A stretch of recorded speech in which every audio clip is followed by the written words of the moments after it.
Hello दोस्तों, date है आज की हमारी 7 दिसंबर 2020 और आज की आंसर राइटिंग स्टार्ट करेंगे। आज हमारे पास जो क्वेश्चन है वो आता है हमारा सेकुलरिज्म पेपर 1 से।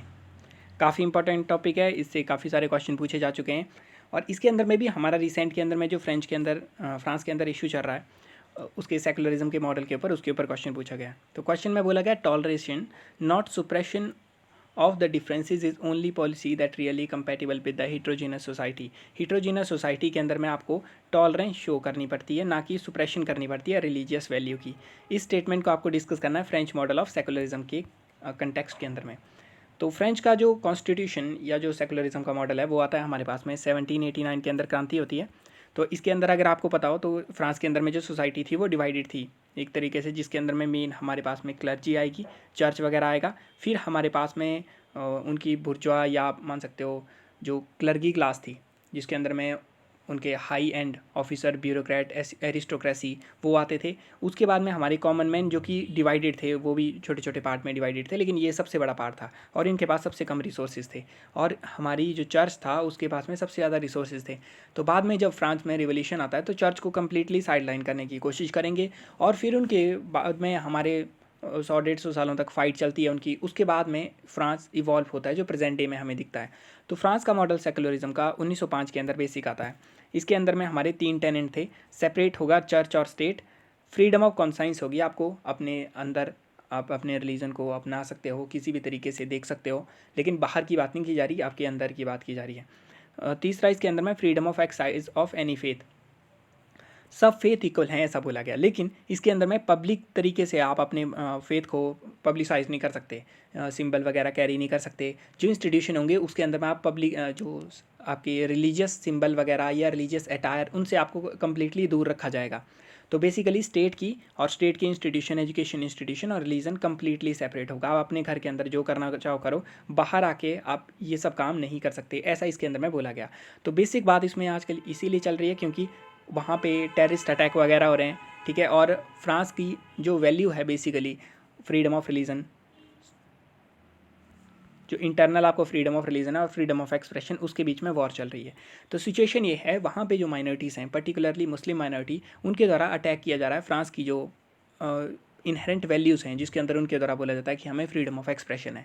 अब इस केस के अंदर में जब बोला जाता है टेररिस्ट अटैक हो रहे हैं वहाँ से 2015 के बाद में कंटिन्यूसली टेररिस्ट अटैक होते जा रहे हैं फ्रांस के अंदर में, तो उसके अंदर जब रीज़न को देखा जा रहा है तो उसके अंदर कुछ रीज़न आ रहे हैं। एक आ रहा है उसके अंदर में हिस्टोरिक रीज़न। हिस्टोरी के अंदर में फ्रांस जो थी एक कॉलोनियल पावर थी, उनके द्वारा जैसे हमारे पास में अफ्रीका के अंदर में कुछ नेशन, कुछ मिडल ईस्ट के अंदर में नेशन, और अफ्रीका के अंदर में भी जो सबसे बड़ी उनकी कॉलोनी थी वो अल्जेरिया, जो कि मुस्लिम मेजॉरिटी कंट्री है। तो वो कंट्रीज़ आ रही हैं। तो इसके अंदर में एक तरीके से जो कॉलोनियल माइंडसेट होता है, जिन्होंने आपके ऊपर राज किया हुआ है, उनके अगेंस्ट आपने कुछ करना है, उस टाइप का एजुकेशन भी इसमें आता है हिस्टोरिक तरीके से। सेकंड, हिस्टोरी के अंदर में हमारे पास में आता है इस्लाम और क्रिश्चियनिटी का जो कन्फ्लिक्ट है, जो कि यूरोप के अंदर में जैसे अभी प्रेजेंट में टर्की है, तो उस समय उस टर्की और साथ में ग्रीस वाले एरिया के अंदर में काफ़ी सारा इनके बीच में कन्फ्लिक्ट देखने को मिला, जिसके अंदर में बिकॉज इनकी जो आइडियोलॉजी थी वो इनकम्पैटिबल थी। दोनों एक दूसरे को अपने लिए ट्रू गॉड मानते हैं और दूसरे का गॉड फॉल्स ही होगा ऑब्वियसली। तो इनके बीच में काफ़ी ज़्यादा फाइट होती हैं उस समय यूरोप के अंदर में। ये मेडिवल टाइम की बात की जा रही है। उसके बाद में धीरे धीरे चीज़ें चेंज होती हैं। क्रिश्चियन वर्ल्ड के पास में हमारे पास में काफ़ी ज़्यादा रिसोर्सेज आते हैं और वो कोलोनियलिज्म फैलाते हैं पूरे एरिया के अंदर में, वो इंडस्ट्रियली एडवांस हो जाते हैं।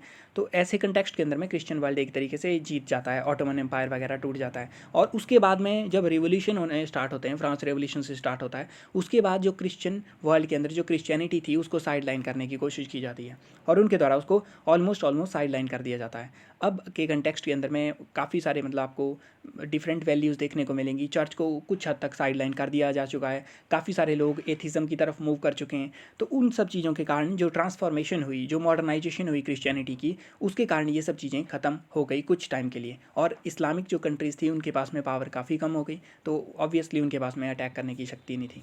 लेकिन उसके बाद में इस्लाम के अंदर यहाँ पे रिफॉर्म देखने को नहीं मिलते, तो उसके कारण ये इनकम्पैटिबिलिटी स्टिल एग्जिस्ट करती है। बिकॉज क्रिश्चियनिटी में तो काफ़ी हद तक रिफॉर्म हुआ और जिनके अंदर रिफॉर्म नहीं हुए वो उनको थोड़ा रेडिकल तरीके से साइड लाइन किया गया। लेकिन इस्लाम के अंदर में रिफॉर्म नहीं हुए और जो रेडिकल एलिमेंट है वो अभी भी मेन स्ट्रीम के अंदर हैं। तो सेकंड कारण ये आ जाता है। थर्ड में अगर देखेंगे तो थर्ड मिडल ईस्ट के अंदर में जो मेन कंट्रीज़ हैं जो कि बेसिकली इस्लाम को ओन करती हैं उस एरिया में, उसमें आ रहा है सऊदी अरेबिया मेन कंट्री, और फिर सऊदी अरेबिया के जो अलाई हैं जिसके अंदर यूएई वगैरह आ जाएंगे। तो जो मतलब मालदार, ठीक मालदार कंट्रीज़ हैं, इनके द्वारा क्या किया गया, इनके द्वारा वेरियस एरिया के अंदर में India, Indonesia, Pakistan, Bangladesh, western country, US, काफ़ी सारी फंडिंग दी गई रेडिकल इस्लाम को प्रमोट करने के लिए। तो उस टाइप की एजुकेशन वगैरह प्रमोट की गई इनके द्वारा। अब इनके द्वारा यू टर्न लिया जा रहा है, अब ये थोड़े चेंज हो रहे हैं, जैसे सऊदी अरेबिया, यूएई, थोड़ा बहुत उसके अंदर में चेंज देखने को मिल रहा है। लेकिन अब उस प्लेस को टर्की जैसी कंट्री, पाकिस्तान जैसी कंट्री, पाकिस्तान तो चलो उनके पास पैसे नहीं है, पर वो कंट्रीज़ इसको ओन करने की कोशिश कर रही हैं ताकि उसको स्प्रेड किया जाए। तो थर्ड इसके अंदर ये आ जाता है। फोर्थ के अंदर में इस्लामिक स्टेट काफ़ी वीक हुआ, उसको ब्रेक कर दिया गया सीरिया से। अब उसके बाद में उसके जो लड़ाके थे वो अपने अपने एरियाज़ के अंदर में वापस चले गए, लेकिन जो आइडियोलॉजी वो लेके गए हैं, रेडिकल आइडियोलॉजी वो लेके गए हैं, वो कम्प्लीटली अगेंस्ट है मॉडर्न वैल्यूज़ के। तो जो भी कंट्री मॉडर्न वैल्यू को एम्बॉडी करेगी, जो दिखेगा उनको कि वो सिंबल है मॉडर्न वैल्यू का, जैसे वेस्टर्न कंट्रीज़ जिनके अंदर में फ्रीडम वगैरह सब कुछ मतलब वैल्यू की जाती है, वो कम्प्लीटली इसके अगेंस्ट आता है। तो वो इसके अंदर में हमारा नेगेटिव आता है। प्लस फ्रांस का जो मॉडल है वो भी कुछ हद तक उसके अंदर बोला जा सकता है, उसके अंदर में थोड़ा बहुत मतलब साइड लाइन किया गया है। प्लस फ्रांस के अंदर जो मुस्लिम है उनकी इकोनॉमिक कंडीशन अच्छी नहीं है, तो वो मतलब और ज़्यादा साइड लाइन उसमें फील करते हैं। प्लस इकोनॉमिक कंडीशन आपकी अच्छी नहीं है, फिर आपको बाहर से पैसे आ रहे हैं रेडिकलाइजेशन के लिए, तो वो सुपीरियर फील करेंगे। इन्फीरियर सुपीरियरिटी कम्प्लेक्स, जिसके अंदर में एक्चुअल के अंदर में आप इन्फीरियर होंगे एजुकेशन के मामले में, जो एनलाइटनमेंट की थिंकिंग होगी, फ्रीडम की बात होगी, बट एक्चुअल में आप इन्फीरियर होंगे, बट आपको इस तरीके से दिखाया जाएगा कि आप सुपीरियर हो।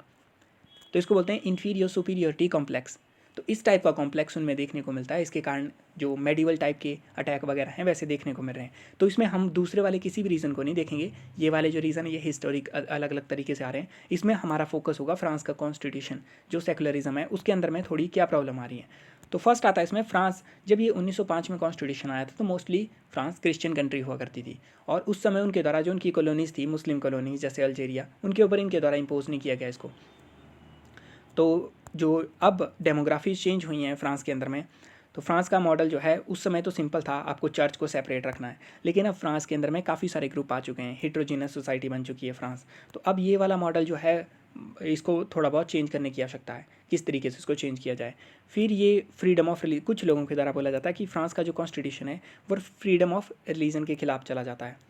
ये एक्चुअल के अंदर में पब्लिक स्फीयर के अंदर में रिलीजन को बैन करता है, तो आप पब्लिक स्फीयर में इसको प्रैक्टिस नहीं कर सकते, ऐसा इसके अंदर में बोला जाता है।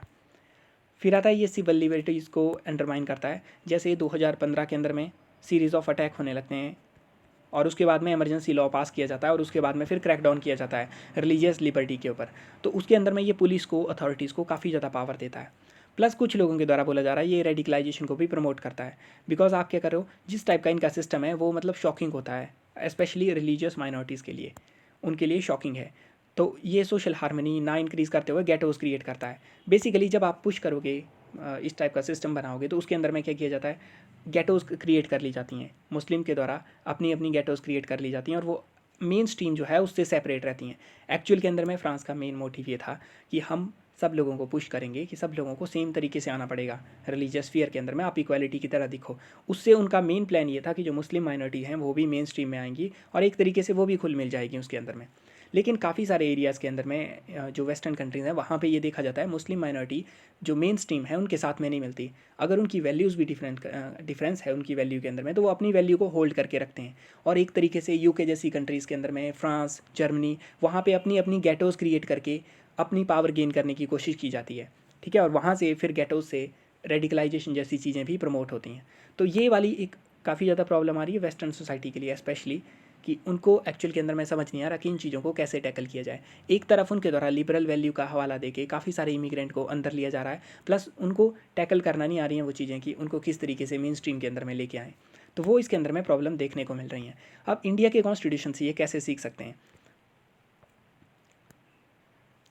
इंडिया से ले सकते हैं, जैसे सर्वधर्म संभावना, इंडिया के अंदर में बोला जाता है सभी जो धर्म है वो एक ही डेस्टिनेशन के ऊपर लेके जा रहे हैं। फिर पॉजिटिव सेकुलरिज्म, जिसके अंदर में हम कुछ जो रिलीजियस सिंबल हैं, रिलीजियस पीपल हैं, उनको प्रमोट करते हैं, जैसे विवेकानंद, महात्मा गांधी जी, इनको प्रमोट किया जाता है एज अ सेकुलरिज्म की मिसाल, ठीक है। फिर रिलीजियस प्लूरलिटी, इंडिया के अंदर में सब रिलीजन को, मतलब ये नहीं देखा जा रहा कि सेपरेशन करेंगे हम रिलीजन की स्टेट से, बट सबको साथ में लेके चलेंगे, ऐसा देखा जा रहा है इंडिया में।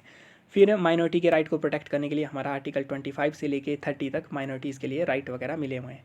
वैसे तो सबके लिए हैं, लेकिन ये स्पेशल माइनॉरिटी के लिए दिए गए हैं राइट। तो ये इंडिया के केस के अंदर आता है। लेकिन फ्रांस की कुछ अपनी प्रॉब्लम्स हैं, इंडिया की कुछ अपनी प्रॉब्लम है। ऐसा नहीं कि इंडिया के अंदर में ये चीज़ें बोल रहे हैं, इनके अंदर काफ़ी सारी फिलोसफिकल टर्म्स हैं।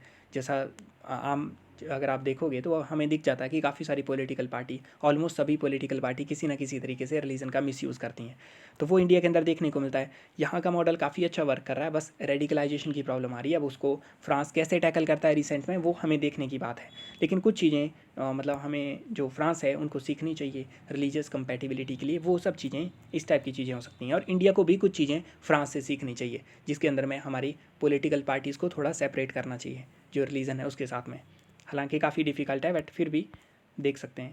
अब इसमें कंक्लूज़न के अंदर में हम लिखेंगे कि प्लूरलिस्टिक सोसाइटी के अंदर में बेस्ट अप्रोच होती है आप रिलीजियस फ्रीडम को एक्सपेंड करो, ना कि उनको स्ट्रिक्ट करो।